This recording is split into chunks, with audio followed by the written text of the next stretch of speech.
បាទសម្រាប់បងប្អូនដែលមានលុយតិចតួចបាទ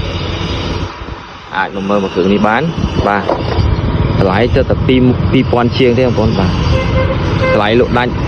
2800បាទ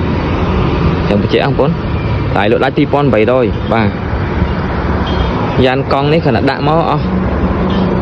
300ជាងបងប្អូនបាទមួយឈុតនេះបាទអញ្ចឹងបងប្អូនដែលមិនចង់បានយ៉ាន់នេះបាទខ្ញុំចុះតម្លៃឲ្យបានទៀតណាជាបងប្អូនណាអញ្ចឹងសម្រាប់បងប្អូនដែលគាត់ចង់រកឡានតម្លៃ2000ជាងបាទគាត់អាចមកមើលគ្រឿងនេះបានបាទហើយតម្លៃដូចខ្ញុំប្រាប់មិញអញ្ចឹងតម្លៃលក់ដាច់ជូន2800បាទបើអត់យកយ៉ាន់នេះទេយកយ៉ាន់ស៊ីនមិនវាខ្ញុំចុះតម្លៃឲ្យទៀតបាទអញ្ចឹងបងប្អូនអាចមកមើលបានណាគ្រឿងនេះកូឡាឆ្នាំ94បងប្អូនបាទឡានរៀបចំតុបតែងដូចដល់បងប្អូនបាទអត់ប្រវត្តិទេបងប្អូនបាទតម្លៃស្មើម៉ូតូទេបងប្អូនបាទខាងក្នុងយើងរៀបចំដេស្អាតបងប្អូនបាទតែជើងអីស្អាតខាងក្នុងបងប្អូនមើលពូកបាទមើលកៅអីស្បែកកៅអីពួកយើងដេបាទស្អាតភ្លឹងហើយដបូលលើគឺយើងដេតែម្ដងបាទអញ្ចឹងបងប្អូនមើលបាទអត់មានតេស្តាអីទេអត់ទេគឺភ្លឹងហ្មងចូលដល់ក្នុងឡានគឺភ្លឹងហ្មងបងប្អូនបាទអាចមើលចាក់ស្ដែងបានយើងមានទាំងស្រោមចកូតបាទហើយនេះឡានឆេះណាបងប្អូនឡានផងឆេះយើងផងឆេះចោល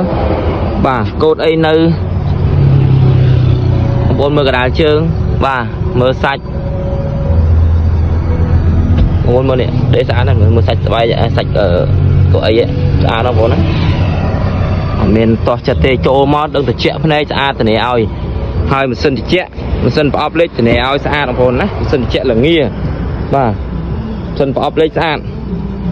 បងប្អូនយកទៅប្រើអត់ខុសទេមកគ្រឿងនេះបងប្អូនបានទាំងយ៉ាន់ទាំងកង់លេខស្អាតទៀតបងប្អូនណាសម្រាប់បងប្អូនណាដែលចង់លេងយើងយកទៅលេងបន្ថែមបាទចាក់ស្មាច់ចាក់អីតិចតួចមកបាទយើងឡើងមកកម្រិតទៀតហើយបាទជាប្រភេទឡានលេងហើយបញ្ជាក់បងប្អូនមកគ្រឿងនេះអត់យើងអត់អាចចំនួនបានទេដោយសារឆ្នាំទៀតពេកបាទឆ្នាំ94យើងអាចចំនួនបានទេអញ្ចឹងយើងត្រូវការទិញលុយសុទ្ធបាទសម្រាប់បងប្អូនដែលស្រឡាញ់ពេញចិត្តបាទហើយរកឡានតម្លៃធូរបាទមកមើលមកគ្រឿងនេះបានបងប្អូនណាបាទមកគ្រឿងនេះបានយកទៅប្រើមិនខកអំណងទេបងប្អូនបាទអញ្ចឹងបងប្អូនស្រឡាញ់អាចតាក់ទងមកខ្ញុំបានតាមលេខទូរស័ព្ទក៏ដូចជាឆាតចូល page បាទអរគុណច្រើនបងប្អូនជួបនៅវីដេអូក្រោយ